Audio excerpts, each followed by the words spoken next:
সবাইকে জয় যিশু, hallelujah, praise the Lord. তো মহান ঈশ্বরের ধন্যবাদ হোক। তো ঈশ্বরের কাছে প্রার্থনা করব আজকের বাক্যে যাওয়ার জন্য। হালেলুয়া, মহান ঈশ্বরের ধন্যবাদ হোক, তিনি আরেকটিবার সময় সুযোগ করে দিয়েছেন ঈশ্বরের বাক্য বলার জন্য। তো সেই জন্য যেন ঈশ্বরকে অসংখ্য অসংখ্য ধন্যবাদ। আজকে সুন্দর দিন, সুন্দর সময় দিয়েছেন যেন আমরা খুব সুন্দরভাবে ঈশ্বরের বাক্যকে শুনতে পারি এবং ঈশ্বরের বাক্যকে বুঝতে পারি। হালেলুয়া, প্রেজ দ্য লর্ড, মহান ঈশ্বরের ধন্যবাদ হোক।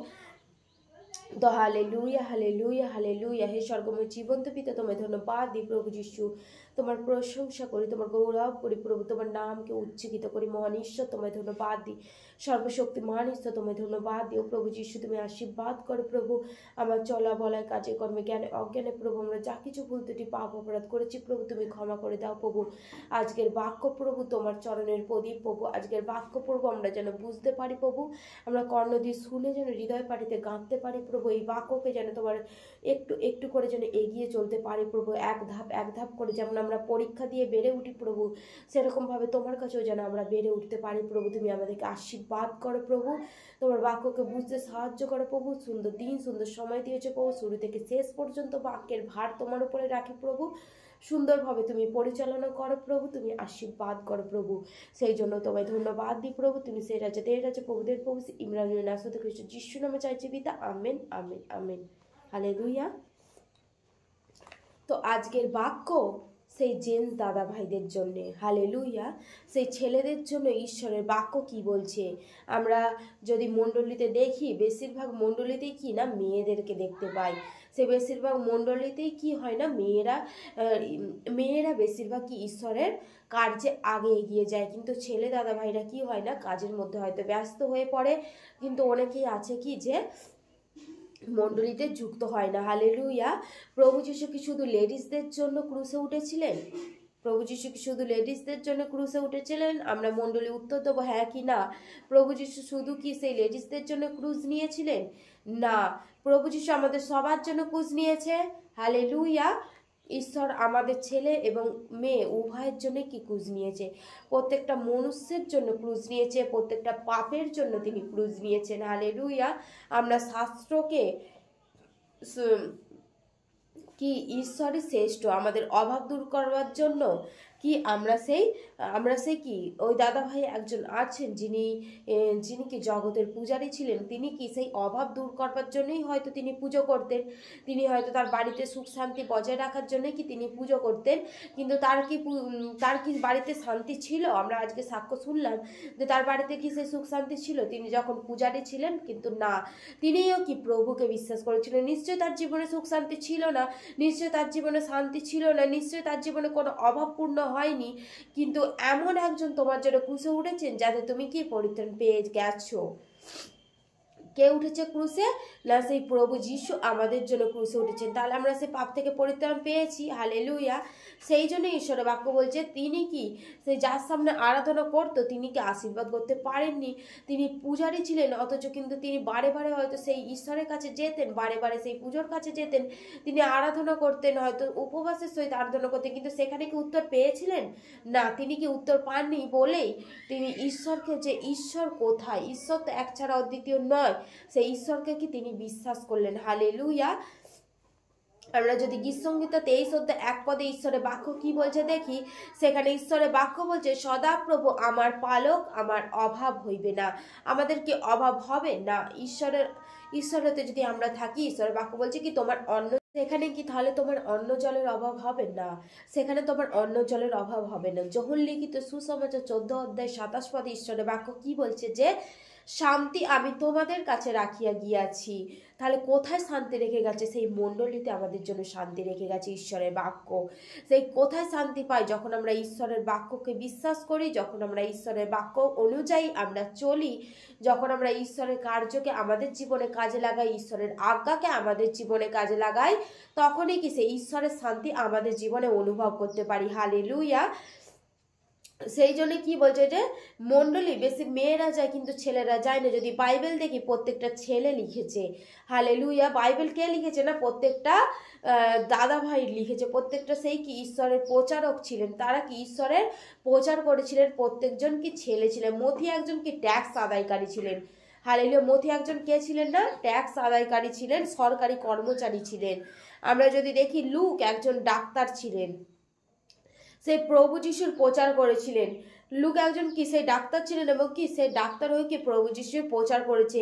তাহলে 2 ঘন্টা প্রভুকে যদি আমরা যদি সময় দিই তাহলে প্রভুও তোমাকে কি আশীর্বাদ করবেন। তাহলে কি সেই দাদা ভাইদের কাছে আমাদের 2 ঘন্টার সময় নেই আমরা ঈশ্বরের বাক্য প্রচার করবার জন্য? সেই লুক একজন ডাক্তার হয়েও, সে একজন চিকিৎসক হয়েও সে যদি ঈশ্বরের বাক্যকে প্রচার করতে পারে, তাহলে আমরা কেন নয়? আমরাও তো ঈশ্বরের দাস, আমরাও তো ঈশ্বরের প্রচারক। তাহলে আমাদেরকেও ঈশ্বর মনোনীত করেছেন, তাহলে আমরা কেন ঈশ্বরের বাক্যকে প্রচার করব না? আমরাও করব। হালেলুয়া। যদি আমরা দেখি ইফিসীয় 5 অধ্যায় 28 থেকে 31 পদ, ঈশ্বরের বাক্য কি বলছে? এই রূপে স্বামীরাও আপন আপন স্ত্রীকে আপন আপন দেহ বলিয়া প্রেম করিতে বাধ্য। আপন স্ত্রীকে যে প্রেম করে সে আপনাকেই প্রেম করে। কেহ তো কখনো নিজ মাংসের প্রতি দ্বেষ করে নাই, বরং সকলে তাহার ভরণ পোষণ ও লালন পালন করে, যেমন খ্রিস্ট মণ্ডলীর প্রতি করিতেছেন। কেননা আমরা তাহার একটি অঙ্গ, একই দেহের অঙ্গ। এই জন্য মনুষ্য আপন পিতামাতাকে ত্যাগ করিয়া আপন স্ত্রীতে আসক্ত হইবে এবং 2 জন একাঙ্গ হইবে। হালেলুয়া। তো কি বলছে? আপন আপন স্ত্রীকে নিজের দেহ বলিয়া প্রেম করিতে বাধ্য। হ্যাঁ, আমরা স্বামী, সেই জন্য কি আমরা স্ত্রীর উপর জোর খাটাই যে ও তো আমার বাধ্য, আমার তো কথা শুনতেই হবে ওকে। এই হিসেবে কি না আমরা জোর খাটাই। আমরা কি কেউ কি অনেক কিছু হয়তো সারাদিন পরিশ্রম করে এসে আমরা কি নিজের স্ত্রীর প্রতি কি করি না? অন্যায় অত্যাচার করি। কি অত্যাচার করি? যে কি তাকে যদি বলি 1 গ্লাস জল দাও, সে হয়তো বাড়ির অন্য কোনো লোক সামলাচ্ছে, তোমারই হয়তো বাবা মাকে সামলাচ্ছে, তোমারই হয়তো সন্তানকে সামলাচ্ছে, কিন্তু তারপরেও আমরা বলতে থাকি যে তুমি সারাদিন বসে কি করলে? কার কাজটা ভারী? আমরা সেখানে বাইরে গিয়ে হয়তো একটা কাজের মধ্যে ব্যস্ত থাকি, কিন্তু মেয়েরা কি করে না? সেই 5 রকম কাজ, ঘরের সমস্ত কিছু কাজ তাদেরকে কি করতে হয়? তাদের সন্তানকে দেখাশোনা করা, বাড়ির যারা অন্য সদস্য আছে তাদের দেখাশোনা করা। আর সেই জন্যই ঈশ্বরের বাক্য বলছে কি, তোমার স্ত্রীকে নিজের দেহ বলিয়া। আমরা নিজের শরীরকে যেমন যত্ন করি, নিজের শরীরকে যেমন টিপটপ রাখতে ভালোবাসি, সেরকম নিজের শরীর বলতে কি সেই স্ত্রীকেও কি আমরা সেই নিজের মতন করে যেন ভালোবাসি। এবং নিজের স্ত্রীকেও যেমন আমরা যেমন নিজেদেরকে প্রেম করি, নিজেদেরকে আঘাত করলে যেমন আমাদের কষ্ট হয়, সেরকম আমার দেহকেও, সেইটাও তো আমার দেহ। ঈশ্বরের বাক্য বলছে সেইটাও তো আমার দেহ। সেই দেহকে যখন আমরা আঘাত করি তখন আমাদেরই আঘাত হবে। হালেলুয়া। সেই জন্য ঈশ্বরের বাক্য বলছে যে কি, সে কেহ তো কখনো নিজ মাংসের প্রতি দ্বেষ করে নাই। বলছে কি, কেহ তো কখনো নিজের মাংসকে হিংসা করে? তাহলে সেইটাও তো আমার নিজের দেহ, সেইটাও তো আমার নিজের মাংস। তাকে তাহলে আমি কিভাবে দ্বেষ করব? না, তাকেও আমি দ্বেষ করব না, কারণ ঈশ্বরের বাক্য বলছে সেইটা কি আমার নিজের দেহ। সকলে তাহার ভরণ পোষণ ও লালন পালন করেন, যেমন খ্রিস্ট মণ্ডলীর প্রতি করিয়াছেন। কারণ তুমি চেয়েছো বলেই হবাকে সৃষ্টি করা হয়েছিল, কারণ তুমি চেয়েছো বলেই নর থেকে নারী হয়েছে। কারণ এইটাই কি সেই ধর্ম। ঈশ্বরের বাক্য কি বলছে না, যখন আদমকে সৃষ্টি করা হয়েছিল, যখন সব প্রাণীগুলো জোড়ায় জোড়ায় সৃষ্টি হয়েছিল, তখন কি সেই তবুও আদমের মধ্যে একটি মন খারাপ রয়ে গিয়েছিল। আদমের কি কিছুই ভালো লাগছিল না, কিন্তু ঈশ্বর, অন্তর্যামীর ঈশ্বর বুঝতে পেরেছিল যে কিছু তো একটা কমি আছে। যখন ঈশ্বর সেই আদমের বুকের পাঁজরের মাংস কেটে যখন নারীকে সৃষ্টি করলেন, তখন ঈশ্বর কি বললেন যে এবার হয়েছে। তাহলে তুমি চেয়েছিলে বলেই তো সেই নারীকে সৃষ্টি হয়েছে, এখন কেন এত? আর আমরা কি একজন থেকে আবার অন্যজনে আসক্ত হই, কিন্তু সেইটা না। ঈশ্বর তোমার জন্য একজনকে পছন্দ করে রেখেছেন। হয়তো আমরা বলতে পারি যে আমার স্ত্রী কালো, আমার স্বামী কালো, আমার স্বামী এরকম ওরকম, কিন্তু না, সেই একজনকে ঈশ্বর তোমার জন্য কি তৈরি করে রেখেছেন যে ইনি তোমার কি সঙ্গী হবে। সেই জন্য ঈশ্বরের বাক্য বলছে কি, সে আপন পিতা মাতাকে ত্যাগ করিয়া স্ত্রীতে আসক্ত হইবে এবং 2 জনকে একাঙ্গ হইবে।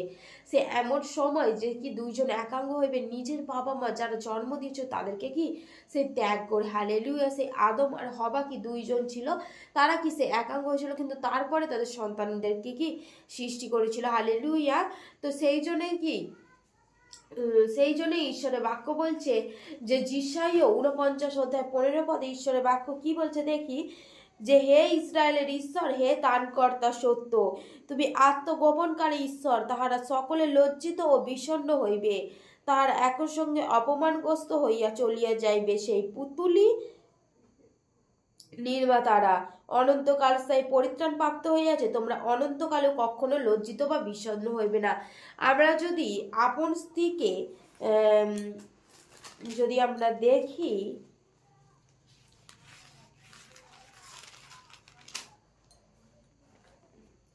স্ত্রীলোক কি আপন স্তন্যপায়ী শিশুকে ভুলিয়া যাইতে পারে? আপন গর্ভজাত বালকের প্রতি কি স্নেহ করিবে না? বরং তাহারা ভুলিয়া যাইতে পারে, তথাপি আমি তোমাকে ভুলিয়া যাইব না। হালেলুয়া। বলছে কি, সেই ঈশ্বরের বাক্য বলছে যে স্ত্রীকে অযত্ন করে নিজেকে হিরো হন্ডা হয়ে ঘুরে বেড়ায়, সেই দেহ কি, সেই দেহ কি ঈশ্বরের কাছে দোষী হয়ে স্বীকৃতি পাবে। হালেলুয়া। সেই দেহ থেকে কি তোমার স্ত্রী বেরিয়েছে, তাকেও তুমি কি যত্ন করো, তাকেও তুমি তোমার যত্নে তাকে ভালোবাসো, তুমি তাকে প্রেম করো। হালেলুয়া। সেই জন্য ঈশ্বরের বাক্য বলছে কি, সেই স্ত্রীলোক মানে মায়ের সাথে এখানে তুলনা করছে। সেই মা তার সন্তানকে ভুলে যেতে পারে, কিন্তু কি কোনো মা কি তার সন্তানকে ভুলে যেতে পারে? এখানে ঈশ্বরের বাক্য আমাদেরকে এইটাই বোঝাতে চাইছে, সেই মা যদি তার সন্তানকে না ভুলতে পারে, তাহলে ঈশ্বরও কি তোমাকে ভুলে যেতে পারেন না, ঈশ্বরও তোমাকে ভুলবে না। সেই মা হয়তো ভুলে যাবে, কিন্তু ঈশ্বর তোমাকে কখনোই ভুলবে না। সেই আদম নিজেকে কি সেই জন্য ঈশ্বরের বাক্য বলছে যে কি, সেই গর্ভজাত বালকের প্রতি কি স্নেহ করবে না, তাহারা ভুলিয়ে যাইতে পারে, কিন্তু আমি তোমাদেরকে ভুলিয়ে যাইব না। সেই ঈশ্বর তোমাকে ভুলে যাইবে না। সেই জন্য ঈশ্বরের বাক্য বলছে, সেই স্ত্রীকে যত্ন করো। আমি স্বামী বলে আমার মতটা দুজনেই কি সামঞ্জস্য বজায় রাখো, এবং দুজনে একত্রিত হয়ে ঈশ্বরের একত্রিত আলোচনা করো। যা কিছু বিষয় দুজনে সামঞ্জস্যকে বজায় রেখে দুজনে আলোচনা করো, আমরা যেন মতের বিভেদ আমাদের মধ্যে না হয়। আমি এই কথা বলছি, স্ত্রীর কথাও কি শোনা উচিত স্বামীদের, কারণ দুজনে যখন একমত হয়ে আমরা কোনো বিষয় আলোচনা করব, দুজনে যখন আমরা একমত হয়ে সেই কাজ করব, সেই কাজে কি আমরা সেই সফলতা পাবো। হালেলুয়া। তো কি সেই প্রথম পিতর 3:7 ঈশ্বরের বাক্য কি বলছে? প্রথম পিতর 3:7 আমরা যদি ক্ষমতার দিক থেকে দেখি, তাহলে কি হয়তো মেয়েরা দুর্বল। সেই ঈশ্বরের বাক্য সেটাই কি বলছে আমাদের জন্য।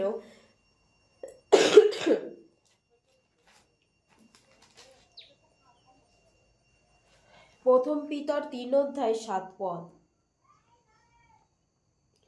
তদ্রূপ হে স্বামীগণ, স্ত্রীলোক অপেক্ষাকৃত দুর্বল পাত্র বলিয়া তাহাদের সহিত জ্ঞানপূর্বক বাস করো, তাহাদিকে আপনাদের সহিত জীবনের অনুগ্রহে সহাধিকারিণী জানিয়া সমাদর করো, যেন তোমাদের প্রার্থনা রুদ্ধ না হয়। হালেলুয়া। ঈশ্বরের বাক্য বলছে কি, সেই ক্ষমতার দিক থেকে হয়তো মেয়েরা দুর্বল, এবং ছেলেদের মাংস থেকে তাকে বের করে নিয়ে আসা হয়েছে, সেই জন্যই তো তারা দুর্বল।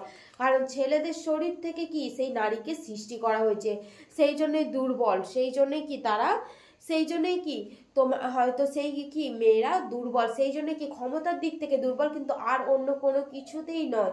ঈশ্বর তাদের সৃষ্টি করেছেন, মহান ঈশ্বর ধন্যবাদ। আজকের বাক্য সেই জন্য কি আমরা সমস্ত একত্রিত হয়ে কি ঈশ্বরের বাক্যকে প্রচার করতে পারি।